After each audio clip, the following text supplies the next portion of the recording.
दोस्तों नमस्कार और स्वागत है आपका एक और नई वीडियो में। और आज की इस वीडियो में हम समझेंगे परेटो एनालिसिस और परेटो चार्ट, ताकि आपको रियल लाइफ और बिजनेस सिनेरियो में इसका सही उपयोग समझ में आ सके। परेटो एनालिसिस वो टेक्निक है जो हमें यह समझने में मदद करती है कि कम से कम एफर्ट में ज़्यादा से ज़्यादा रिजल्ट कैसे हासिल करें और हमारे बिजनेस की डेप्थ और स्प्रेड असल में कहाँ है। अक्सर हमारे सामने बहुत सारी प्रॉब्लम्स होती हैं, लेकिन सबसे बड़ा सवाल ये होता है कि हमें किस प्रॉब्लम पे सबसे पहले काम करना चाहिए और कौन सी प्रॉब्लम हमें सबसे ज़्यादा नुकसान दे रही है। इन्हीं सवालों का जवाब देता है परेटो प्रिंसिपल, जिसे हम 80-20 रूल भी कहते हैं। परेटो प्रिंसिपल कहता है कि 80% रिजल्ट सिर्फ 20% कारणों से आते हैं। परेटो एनालिसिस हमें वही इंपॉर्टेंट फैक्टर्स को आइडेंटिफाई करने में मदद करता है।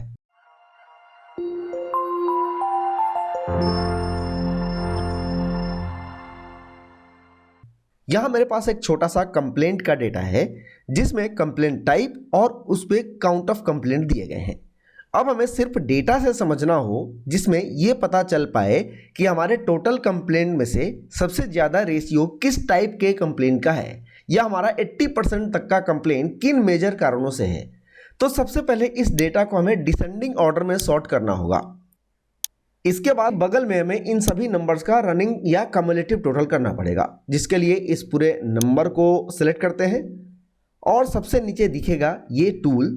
अगर ये नहीं आता है तो आपको शॉर्टकट की कंट्रोल के साथ क्यू प्रेस करना है और इसके अंदर यहाँ टोटल पे क्लिक करने के बाद दो रनिंग दिखेगा, एक यहाँ पे और दूसरा इस एरो पे क्लिक करने के बाद आपको इस दूसरे रनिंग टोटल पे क्लिक करना है और ये रहा रनिंग टोटल।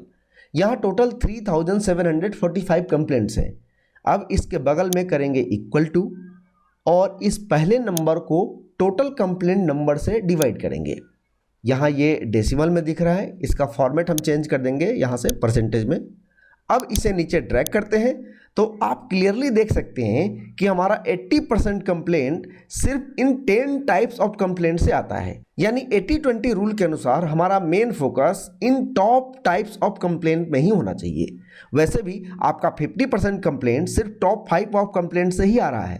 यानी आप 80% प्रॉब्लम के लिए टॉप 10 और 50% कंप्लेंट के लिए टॉप 5 टाइप्स ऑफ कंप्लेंट पे फोकस करके अपने रिजल्ट में काफ़ी ज़्यादा चेंजेस ला सकते हैं। अब ये तो हो गया एक डेटा पॉइंट ऑफ व्यू, लेकिन अगर कहीं आप प्रेजेंटेशन दे रहे हो और ऑडियंस को क्लियरली आपको मैसेज देना है तो इसे चार्ट के जरिए दिखाना सबसे बेहतर ऑप्शन होगा। तो इसके लिए हमें सिर्फ ये परसेंटेज और नंबर ऑफ कंप्लेंट वाला कॉलम चाहिए। तो यहाँ हम सिर्फ एक ही फॉर्मूले से ये परसेंटेज लाते हैं। इसके लिए लिखेंगे इक्वल टू सम और इसके अंदर C3:C3, इसमें पहला C3 फिक्स रहेगा, ब्रैकेट क्लोज करते हैं लास्ट में और इसे डिवाइड करेंगे इसके टोटल से। इसके लिए यहाँ पर लिखेंगे सम और इस पूरे रेंज को सिलेक्ट करके फ्रीज कर देंगे, ब्रैकेट क्लोज एंड इंटर, और फिर इसे नीचे तक ड्रैग कर देंगे। एक्सेल में आप दो तरीके से परेटो चार्ट बना सकते हैं, एक एक्सेल का डिफ़ॉल्ट परेटो चार्ट, दूसरा कस्टम परेटो चार्ट, जिसमें कॉलम और लाइन में आप अपने तरीके से उसकी फॉर्मेटिंग और डेटा लेवल ऐड कर सकते हैं।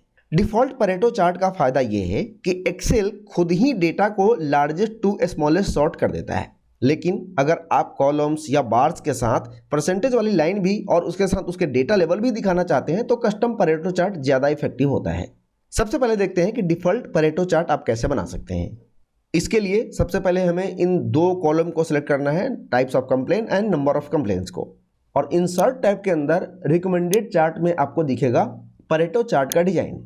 इसके अलावा आप ऑल चार्ट पे क्लिक करते हैं तो हिस्टोग्राम चार्ट में जाएंगे तो यहाँ से आपको ये दूसरा डिजाइन सेलेक्ट करना है जो कि परेटो चार्ट का है, और इस तरह से आपका ये परेटो चार्ट रेडी है। जैसा कि मैंने आपको बताया कि एक्सेल का डिफ़ॉल्ट परेटो चार्ट कॉलम को largest to smallest by default ही सॉर्ट कर देता है। जैसे मैं यहाँ पे इस कंप्लेंट्स को बढ़ा के 1000 कर देता हूँ तो आप देख सकते हैं ये सबसे टॉप में आ गया। अब देखते हैं दूसरा तरीका, जिसमें हम कस्टम चार्ट का यूज करके परेटो एनालिसिस या परेटो चार्ट बनाएंगे। इसके लिए हमें डेटा को डिसेंडिंग ऑर्डर में यानी लार्जेस्ट टू स्मॉलेस्ट सॉर्ट करना पड़ेगा, जो कि मैंने पहले ही कर दिया है। और परेटो डिजाइन के अनुसार हमें लाइन भी चाहिए तो अलग से ये परसेंटेज वाला कॉलम भी हमें लाना होगा, जो कि हमने पहले ही कैलकुलेट करके ले लिया है। इसके अलावा अगर आपका ये डेटा किसी भी कारण से अपडेट होता है, यानी कोई भी टाइप्स ऑफ कंप्लेन जिसका नंबर अभी कम है और बाद में ज़्यादा हो जाएगा तो आपको डेटा को फिर से सॉर्ट करना पड़ेगा। तो फिलहाल हमने ये 2 काम कर लिया है, जिसमें पहला हमें इस डेटा को सॉर्ट करना था डिसेंडिंग ऑर्डर में, और दूसरा हमें लाइन के लिए ये परसेंटेज वाला कॉलम चाहिए था। अब इंसर्ट में जाएंगे और यहाँ से रिकमेंडेड चार्ट से ये पहला वाला क्लस्टर्ड कॉलम चार्ट सेलेक्ट करेंगे। ये भी बाय डिफ़ॉल्ट हमें परेटो डिजाइन ही दे रहा है। अब यहाँ से इस चार्ट का एक अच्छा सा डिज़ाइन सेलेक्ट कर लेते हैं। इसके बाद इसके ऊपर डेटा लेवल ऐड करेंगे। इसके लिए इस चार्ट पे क्लिक करने से यहाँ प्लस आइकॉन आएगा, यहाँ पे आप इस डेटा लेवल के चेकबॉक्स को टिक कर देंगे।